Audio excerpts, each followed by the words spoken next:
redemption. How hard is this thing to get?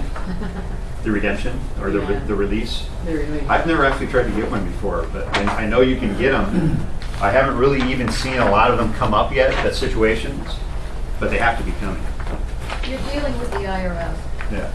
The same token with the short sales. How easy is it going to be? Yeah. My best advice on short sales, whether you're listing or the selling agent, is make sure that whoever's responsible for the seller gets that statement of information into the title officer directly and get that thing run as soon as possible. I can't tell you how many times we have a short sale that people have worked 7, 8, 9 months on. The documents walk in about 30 minutes before they have to go in the bag to the county, and we find liens that blow the deal up. I always try and tell you guys, when you're going on listing appointments, you've already got them, you've already got their captive intent, signing all the various forms and agreements and contracts. It's only one more page to get them to fill out. And it's easier, and that way you have it right then, because they're already in the mode of doing it. I can't tell you how many deals that we're called in the 11th hour. 99% of the time it's because, oh, the SI came in this morning, and we just dated down and we found 2 IRS things. Yeah, no. You know, Mike and I don't mind being the heroes, but I know it's, you know, look, he's already lost all of his hair, so. That's just since I've known It's him. tiring, yeah. It's hard work, and it's a lot of extra effort to do in the 11th hour. I would think you could start making that a requirement. So they could put a lien, let's say you didn't pay your property taxes, they could do lien that, but let's say you had income tax or something that you hadn't paid, they can also lien on that, right? The property tax is the county, and they just go delinquent. Mhm. And then the IRS, yeah, you can, I mean, I've had deals where they literally haven't filed tax returns for 4 years, 5 years. The IRS is like, you file all your tax returns, we'll give you a dollar amount and we'll release the property. They have every right to do that. I mean, and the other thing that scares us again is a $50,000 IRS lien that's 4 or 5 years old scares the death out of us, because the way they compound it by the minute, I mean, that thing could be 200,000-300,000, or it could be that they've got multiple tax years that they have not filed, and the IRS wants them filed. So IRS scares us more than anything in the world. What if you have a partner? I have had some clients ask me, they own a property, they're on the loan, but they have a partner who's just on title and not on the loan, and they're going to short pay. What happens? How did the partner get on title with not being on the loan? They came in afterwards? Yeah, After the loan? assuming, so I don't know. Well, some of the lenders I've heard are requiring that the property go back to its original state, where that partner would have to deed back to the original borrower. Some of them don't care. Okay.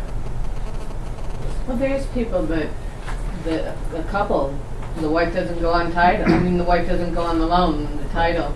So Yeah, for different credit so she'd have to qualifications and so forth. quit claims. Sometimes they do. Some of the lenders, they don't care about that. Do you have a sense of how quickly the lenders are going into the notice of default, notice of redemption period? They are really dragging their feet. They got a lot of political pressure right now to try to help people and not foreclose on them. At the same token, though, whenever these laws change, there's a brief adjustment period, and you probably see it in your monthly numbers where the foreclosure numbers go down and they dip a little bit. But that's just the lenders getting used to the new requirements that were set up for them. And then once they get used to it, it's business as usual, and they continue to foreclose. Can you lease out a property that's filed a notice of default? As the property owner, Yes. And will they come after you? the lender, Yes. In other words, notice of default filed, going through the process, they delay it 8 months, the lender or the owner rents the property, and will they be able to keep that money? yeah, I can't answer that question. Okay. They could do that. I mean, I think you can. Let's say Sure, it's a I made $100 million commercial building. They can come after the rents. They can throw it in receivership. It just depends how much money's at stake. I'm just talking about residential. Not only that, you could have some liability from whoever you I rented made it an to as offer on well. one that was in default, and then they took it out of default, and then the owner rented the property, and then they were trying to do a short pay. I mean, All right. yeah, because it was owned by Countrywide, and then Countrywide gave it to B of A, and then it stalled everything for 2 years. So yeah, it's, Keep it till I ask. Do you feel that the lenders will also extend if there's the notices that get posted if you're in a short sale negotiation? Well, I think that the effort of the people that are negotiating the short sale is what causes them to postpone the foreclosures. I don't think the lender I don't think is going to take any action to delay a foreclosure unless they have to, which means there's going to have to be some effort put out there either by the owner of the property or maybe by a listing agent that's helping them out with a short sale. If they're not contacted, they're just going to assume that it's a non-paying or non-performing debt and they're just going to foreclose on that. Well, there's a lot of homes in foreclosure that they're putting out stays because they're submitting offers Right. on the property. Absolutely. You got to submit offers. And a lot of them are slow about probably responding to your offers as well. They're trying to get multiple Yeah. offers on these properties and drive the prices up and recoup as much money as they can.